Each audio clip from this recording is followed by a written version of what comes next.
வர்த்தக சங்கத்தினுடைய பொறுப்பாளர்கள், உறுப்பினர்கள், ரோட்டரி சங்கத்தினுடைய பொறுப்பாளர்கள், பத்திரிகையாளர்கள் உள்ளிட்ட உங்கள் அனைவருக்கும் என்னுடைய வணக்கத்தை தெரிவித்துக் கொண்டு, குத்தாலம் பகுதியை பொறுத்தளவில் பல்வேறு சமூக நல அமைப்புகள் இருந்தாலும் கூட இன்றைக்கு மக்கள் சேவை புரிவதிலே கடந்த சில ஆண்டுகளாக முன்னணி வைக்கக்கூடிய ஒரு அமைப்பாக இன்றைக்கு குத்தாலம் ரோட்டரி சங்கம் இருக்கிறது.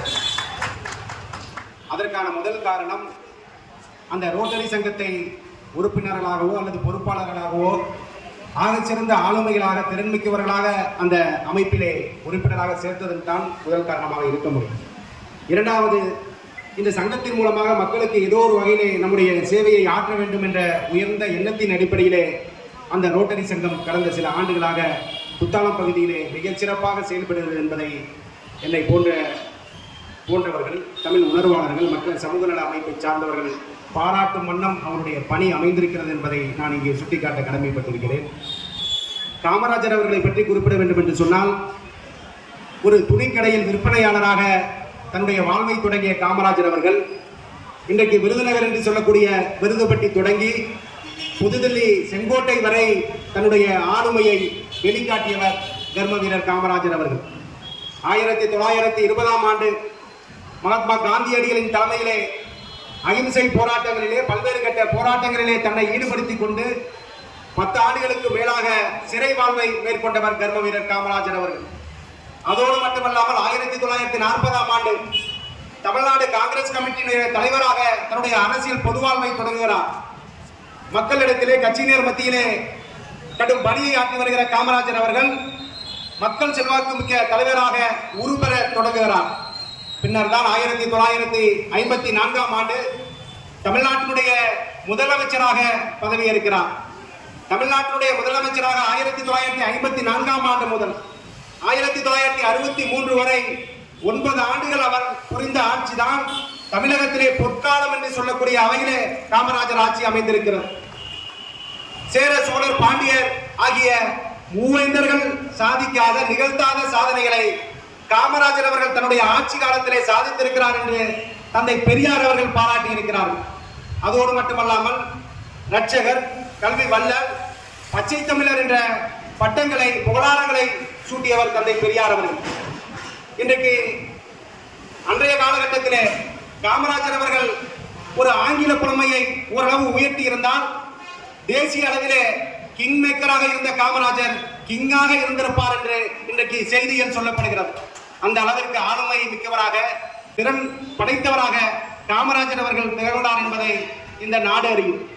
ஆகவே இன்றைக்கு காமராஜர் அவருடைய பிறந்த நாளை கல்வி வளர்ச்சி நாளாக கொண்டாடி வருகிறோம். ஏன் இந்த கல்வி வளர்ச்சி நாளாக கொண்டாடுகிறோம்? அவருடைய ஆட்சி காலத்திலே 1 மைல் தொலைவிற்கு ஒரு நடுநிலை பள்ளி அமைக்க வேண்டும், அதை போல 5 மைல் தொலைவிற்கு ஒரு உயர்நிலை பள்ளி அமைக்க வேண்டும் என்ற ஒரு மகத்தான திட்டத்தை உருவாக்கி பள்ளிகளை திறந்து கொண்டே இருந்தார். அதன் விளைவாகத்தான் 14,000 தொடக்க பள்ளியாக இருந்ததை 15,800 தொடக்க பள்ளியாக உயர்த்தியவர் காமராஜர். 637 உயர்நிலை பள்ளியாக இருந்த தமிழ்நாட்டிலே 1995 உயர்நிலை பள்ளிகளாக உயர்வதற்கு சாதனை புரிந்தவர் காமராஜர் அவர்கள். பள்ளிகளிலே படிக்கக்கூடிய குழந்தைகளுடைய எண்ணிக்கை 3.33 லட்சமாக இருந்தது. அதை 9 லட்சமாக ஆக்கி காட்டியவர்.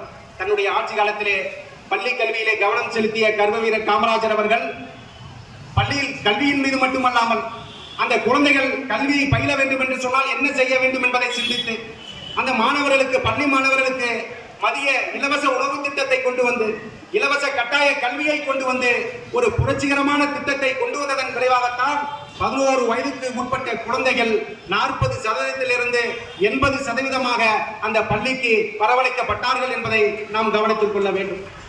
அதை போல இன்றைக்கு நீர்வளத்தை பெருக்கக்கூடிய காமராஜர் அவர்கள் மணிமுத்தாறு, அமராவதி திட்டம், வைகை திட்டம், மேட்டூர் திட்டம் என்று தமிழ்நாட்டிலே நீர்வளத்தை பெருக்கக்கூடிய அளவிற்கு பல்வேறு அணைகளை உருவாக்கியவர், நீர்வளத்தை பெருக்கியவர் என்பதை நான் இந்த கூட்டத்தின் வாயிலாக சுட்டிக்காட்ட கடமைப்பட்டிருக்கிறேன்.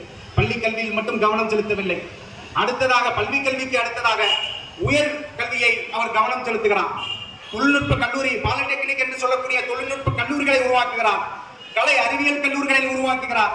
பொறியியல் கல்லூரிகளை உருவாக்குகிறார். அந்த கல்லூரிகளிலே மாணவர்கள் எண்ணிக்கையை அதிகப்படுத்துவதற்கு என்ன செய்ய வேண்டும் என்று பல்வேறு திட்டங்களை தீட்டி வருகிற போது ஒரு பள்ளி கல்வியை முடித்த ஒரு மாணவி காமராஜர் இடத்திலே வந்து நான் அதிக மதிப்பெண் பெற்றிருக்கிறேன், ஆனால் எனக்கு கல்லூரியில இடம் கிடைக்கவில்லை என்று அந்த மாணவி காமராஜர் அவர்களிடத்திலே கூறிய போது கல்லூரி நிர்வாகத்தை இணைந்த காமராஜர் அவர்கள் அந்த மாணவிக்கு ஏன் கல்லூரியில் படிக்க அனுமதி வழங்கவில்லை என்று கல்லூரி நிர்வாகியிடத்திலே கேட்டபோது கல்லூரி நிர்வாகம் சொல்கிறது 12 பேர் படிக்கக்கூடிய அளவில் தான் இன்றைக்கு கல்லூரியிலே சீட்டு இருக்கிறது, ஆகவே 13ஆவதாக அந்த மாணவியை சேர்ப்பதற்கு இங்கே இடமில்லை என்று காமராஜர் அவர்களிடத்திலே கல்லூரி நிர்வாகம் சொல்கிறது. அப்போது காமராஜர் தன்னோடு வந்த அந்த மாணவி இடத்திலே உங்கள் வீட்டிலே நீங்கள் எத்தனை பேருக்கு சமைப்பீர்கள் என்று கேட்கிறார். மாணவி 4 பேருக்கு சமைப்போம் என்று சொல்கிறார்.